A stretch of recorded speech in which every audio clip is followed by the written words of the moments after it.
नमस्कार, आपला महाराष्ट्र या बुलेटिनमध्ये आता वेगवान स्वरूपातल्या बातम्या आपल्याला बघायच्या आहेत। मुख्यमंत्र्यांचं कार्ट असं म्हणत उद्धव ठाकरेंनी श्रीकांत शिंदेंवर निशाणा साधला। प्रचंड पैसे ओतले, हेराफेरी केली तरी 4 लाख मतं आपल्या उमेदवाराला मिळाली अशीही टीका ठाकरेंनी केली। उद्धव ठाकरेंच्या टीकेचा एकनाथ शिंदेंनी चांगलाच समाचार घेतला। मुलांच्या नादी काय लागता, बापाला नडा असं थेट आव्हान मुख्यमंत्री शिंदेंनी उद्धव ठाकरेंना दिलं। सिल्लोडमध्ये मंत्री अब्दुल सत्तार यांनी वाटलेल्या साड्यांची महिलांनी होळी केली। एका बांगलादेशी महिलेला आणि मंदिरातील व्याख्यान ऐकायला आलेल्या महिलांमध्ये बाचाबाची झाल्यावर महिलांनी साड्या जाळून टाकल्या। इतक्या वर्षात साड्या वाटल्या नाही, आता कपड्यांवर लालच दाखवण्याचं काम सुरू आहे असा सवाल करत रावसाहेब दानवेंनी सत्तारांच्या साडी वाटपावर टीका केली। नवरात्रीनिमित्त नीलम गोरे यांनी तुळजाभवानीकडे साकडं घातलं। यावेळी महाराष्ट्राचं राजकारण आजकाल वेगानं बदलतंय अशी सूचक प्रतिक्रिया गोरेंनी दिली। जालना विधानसभा मतदारसंघासाठी भाजप आणि शिवसेनेत रस्सीखेच रंगली आहे। शिवसेनेच्या अर्जुन खोतकरांनी दावा ठोकल्यानंतर रावसाहेब दानवेंनी मेळावा घेत शक्ती प्रदर्शन केलं। लोकसभेत राणे किंवा मी कुणीही पैसे वाटले नाही, जयंत पाटलांनी आरोप सिद्ध करावेत असं आव्हान मंत्री दीपक केसरकरांनी दिलं। कराळे गुरुजी वर्ध्यातून विधानसभा लढवण्यास इच्छुक आहेत। दरम्यान उमेदवारी संदर्भात चर्चा करण्याकरता कराळे गुरुजींनी शरद पवारांची भेट घेतली आहे। हर्षवर्धन पाटलांच्या पवार गटातील प्रवेशाची इंदापुरात जय्यत तयारी सुरू आहे। हा पक्षप्रवेश सोहळा इंदापूरच्या जुन्या बाजार समितीच्या आवारात होणार आहे। पवार आणि काँग्रेसची आरक्षणावर वेगवेगळी भूमिका आहे। पवारांच्या मागणीला काँग्रेसचा विरोध आहे, त्यामुळे याबद्दल पवारांनाच विचारा अशी टीका देवेंद्र फडणवीस यांनी केली आहे। अकोलेचं चिन्ह घड्याळ असेल, किरण लहामटेंना पुन्हा एकदा विधान परिषदेत पाठवा असं म्हणत अजित पवारांनी अप्रत्यक्षपणे लहामटे यांची उमेदवारी जाहीर केली। उद्धव ठाकरेंनी एकनाथ शिंदेंना धक्का दिलाय। ठाकरेंच्या उपस्थितीत आज डोंबिवलीतील माजी नगरसेवक दीपेश म्हात्रे यांच्यासह 7 माजी नगरसेवकांनी ठाकरे गटात प्रवेश केला। विधानसभेच्या तोंडावर शिवसेनेला खिंडार पडला। युवा सेनेचे सचिव दीपेश म्हात्रे यांनी ठाकरेंची मशाल हाती घेतली। त्यांच्या स्वागतार्थ डोंबिवलीत बॅनरबाजी करण्यात आली। पालघरमध्ये बहुजन विकास आघाडीला मोठा झटका बसलाय। माजी मंत्री आणि ववियाच्या पालघर जिल्हा परिषदेच्या समाज कल्याण सभापती मनीषा निमकर यांनी शिवसेनेत जाहीर प्रवेश केला।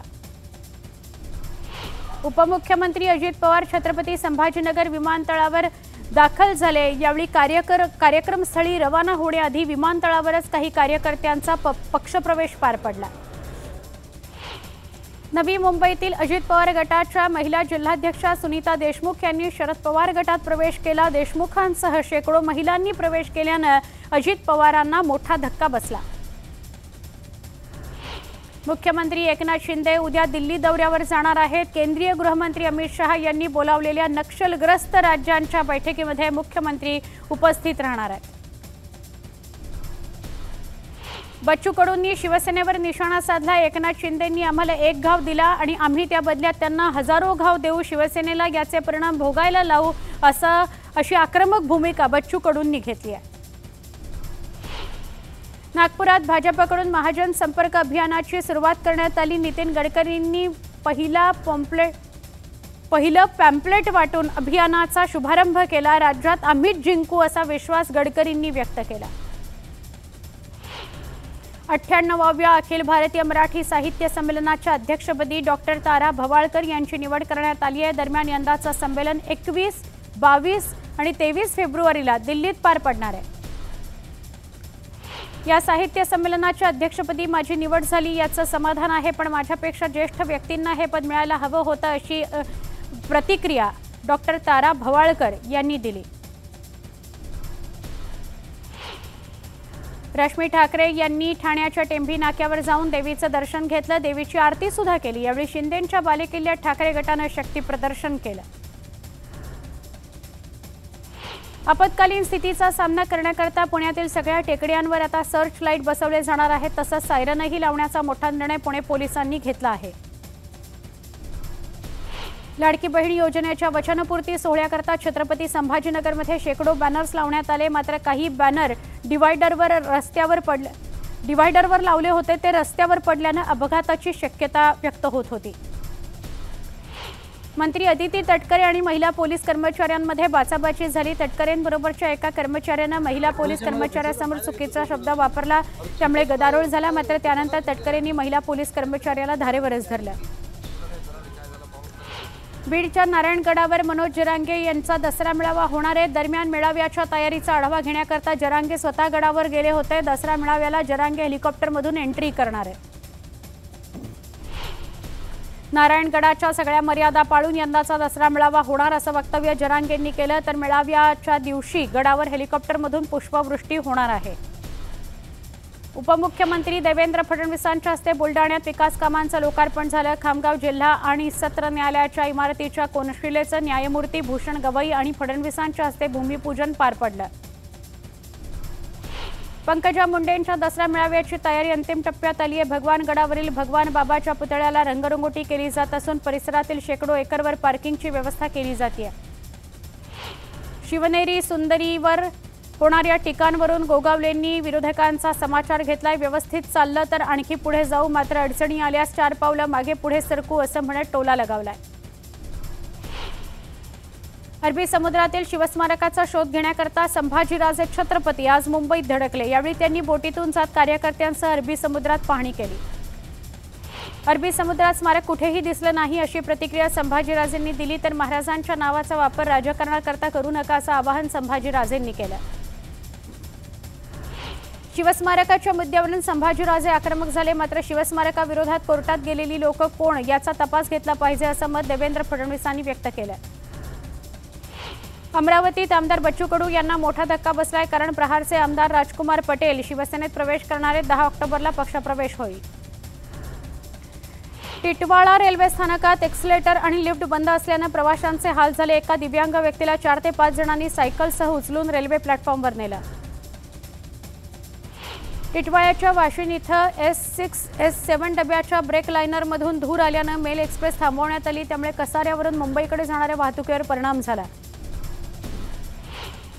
पुण्याच्या संगमवाडी इथल्या पुलावरून एक इसम खाली पडल्याची घटना घडली। माहिती मिळताच अग्निशमन दलानं इसमाला बाहेर काढून त्याला रुग्णालयात दाखल केलं।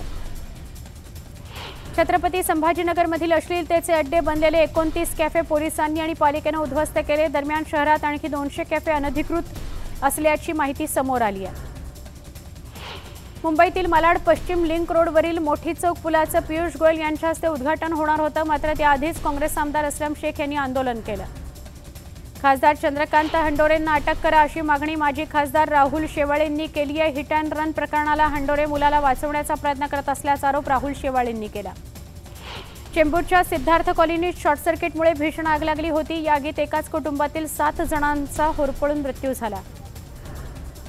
चेंबूरच्या सिद्धार्थ कॉलनीत जाऊन मुख्यमंत्र्यांनी घटनास्थळाची पाहणी केली, तसंच मृतांच्या कुटुंबियांना 5 लाखांची मदत जाहीर करून जखमींच्या उपचाराचा खर्च सरकार करेल अशी ग्वाही शिंदेंनी दिली। भाईंदरच्या उत्तनमधील कत्तलखाना बंद करण्याची मागणी करण्यात आली आहे। कत्तलखाना बंद झाला नाही तर पालिकेच्या इमारतीवरून उडी मारण्याचा इशारा माजी आमदार मेहता यांनी दिलाय। पेसा नोकर भरतीसाठी मंत्रालयात आंदोलन करणाऱ्या आमदार खासदारांविरोधात ओबीसी संघटना आक्रमक झाली। पालघरमधील ओबीसी संघटनांनी खासदार हेमंत सावरा यांच्या घरासमोर आंदोलन केलं। भुसावळमधील लेवा समाज आक्रमक झालाय। विधानसभा निवडणुकांपर्यंत मागण्या मान्य न झाल्यास आंदोलन करणार असा इशारा त्यांनी दिलाय। चंद्रपूर इथल्या अत्याचाराच्या घटनेच्या निषेधार्थ सोलापुरात भाजपनं आंदोलन केलं। यावेळी जोरदार घोषणाबाजी करत काँग्रेस प्रदेशाध्यक्ष नाना पटोले यांच्या राजीनाम्याची मागणी भाजपनं केली। दापोलीतील शेतं माकडांपासून वाचवण्याकरता शेतकऱ्यांची दमछाक होतीये, त्यामुळे आक्रमक झालेल्या शेतकऱ्यांनी माकडांचा बंदोबस्त करावा अशी मागणी वनविभागाकडे करत आंदोलन केलेलं आहे। तुळजापुरात तुळजाभवानीच्या भक्तांचा महापूर उसळलाय। सलगच्या सुट्ट्या आणि नवरात्रीमुळे भाविकांची गर्दी वाढली आहे, त्यामुळे VIP पास व्यवस्था बंद झालेली आहे। करवीर निवासिनी श्री अंबाबाई देवीला तिरुपती तिरुमला देवस्थान समितीच्या वतीनं मानाचा शालू अर्पण करण्यात आला। सोन्याच्या रंगातील या शालूला लाल रंगाचा काठ आहे। शालूची किंमत 1,28,000 रुपये इतकी आहे। हिंगोलीच्या कळमनुरीत आमदार संतोष बांगर यांच्या संकल्पनेतून शिवरायांचं स्मारक उभारलं जाणार आहे। याच कार्यक्रमाचा आज भव्य मिरवणूक काढत भूमिपूजन सोहळा पार पडला। कोकण किनारपट्टीवर मध्य महाराष्ट्र आणि मराठवाड्यात वादळी वाऱ्यासह जोरदार पावसाची शक्यता हवामान विभागानं वर्तवली आहे, तर उर्वरित राज्यात उन्हाचा तडाखा कायम राहणार आहे। लातूरमध्ये पेट्रोलच्या टँकरमधून गांजाची तस्करी सुरू असल्याच्या प्रकरणाचं विशाखापट्टणम कनेक्शन उघड झालंय। पोलिसांनी 4 आरोपींसह एका महिलेला अटक केली आहे। जळगाव भुसावळ महामार्गावर भरधाव कारनं दुचाकीला धडक दिली। जवळपास 1 किलोमीटरपर्यंत दुचाकी फरफटत नेली। या दुचाकीस्वार जागीच ठार झाला। कार चालकाला पोलिसांनी ताब्यात घेतलाय। नांदेडमध्ये एकाच कुटुंबातील 9 जणांना विषबाधा झाली आहे। यात 12 वर्षाच्या मुलीचा उपचारादरम्यान मृत्यू झालाय। सोयाबीनच्या शेंगा खाल्ल्यानं विषबाधा झाल्याचा अंदाज आहे। बीडच्या माजल गावात बदलापूरसारखी घटना घडली। अंगणवाडीतील 5.5 वर्षाच्या चिमुकलीवर अत्याचार करण्यात आला। या प्रकरणी शिक्षकाला 4 दिवसांची पोलीस कोठडी सुनावण्यात आली आहे। बीडमध्ये जिल्हा परिषदेच्या आवारातील एका लिंबाच्या झाडाला गळफास लावून घेत तरुणानं आत्महत्या केली। मराठा आरक्षणाच्या मागणीकरता आत्महत्या करत असल्याचं त्याने चिठ्ठीत लिहिलं आहे। बीडच्या जिल्हा परिषदेच्या आवारात आत्महत्या करणाऱ्या तरुणाच्या कुटुंबाची मनोज जरांगेंनी भेट घेतली। मराठा आरक्षणाच्या मागणीकरता या तरुणानं आत्महत्या केल्याची प्राथमिक माहिती आहे। सिल्लोडमध्ये अब्दुल सत्तार यांनी महिलांना साडी वाटप केलं। यावेळी वांगी तालुक्यातील महिलांनी सत्तारांनी वाटलेल्या साड्यांची जाळून होळी करत निषेध केला। परतीच्या पावसानंतर चिपळूणमध्ये उन्हाच्या तडाख्यामुळे भातपीक धोक्यात आलंय। किडींचा प्रादुर्भाव आणि करप्या रोगामुळे भातपिकाचं नुकसान होण्याची भीती आहे। शेतकरी हवालदिल झालाय। सणासुदीच्या काळामध्ये दागिन्यांना मागणी वाढल्यानं दिल्लीत सोन्याच्या दरानं उच्चांक गाठलाय। दिल्लीच्या सराफा बाजारात सोन्याचा भाव 150 रुपयांनी वाढून प्रति 10 ग्रॅम 78,450 रुपयांवर पोहोचला आहे। मुंबई ते सोलापूर अशी विमानसेवा सुरू होणार आहे। नागरी हवाई वाहतूक राज्यमंत्री मुरलीधर मोहोळ यांनी सोशल मीडियावरून त्याची घोषणा केली। स्वतःच्या सुरक्षेसाठी हिंदू समाजाला स्वतःमधले भाषा जात प्रांताच्या आधारावरचे मतभेद आणि वाद बाजूला ठेवून एकत्र यायला हवं, असं प्रतिपादन राष्ट्रीय स्वयंसेवक संघाचे सरसंघचालक डॉ. मोहन भागवत यांनी केलं। गोंदियाचे अपक्ष आमदार विनोद अग्रवाल यांचं भाजपमधील निलंबन रद्द करण्यात आलंय। 2019च्या निवडणुकीमध्ये बंडखोरी केल्यानं त्यांचं निलंबन रद्द करण्यात आलं होतं। त्यामुळे येत्या विधानसभेत अग्रवाल भाजपकडून लढण्याची शक्यता वर्तवली जाते।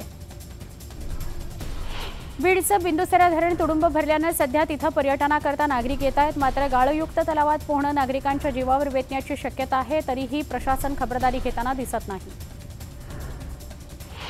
भुसावळ शहराला पाणी पुरवठा करणाऱ्या जलशुद्धीकरण यंत्राच्या दुरुस्तीसाठी 5.5 कोटींचा निधी मंजूर करण्यात आलाय। 2 मुदतवाढीनंतरही यंत्रणांची दुरुस्ती झाली नसल्यानं नागरिकांना त्रास सहन करावा लागतोय। लोणावळा नगर परिषदेचा भोंगळ कारभार समोर आलाय। नगर परिषद इमारतीत महापुरुषांचे पुतळे आहेत। या परिसरातील वीज बंद झाल्यानं परिसरात अंधार पसरला होता। या कारभारावर नागरिकांनी संताप व्यक्त केला।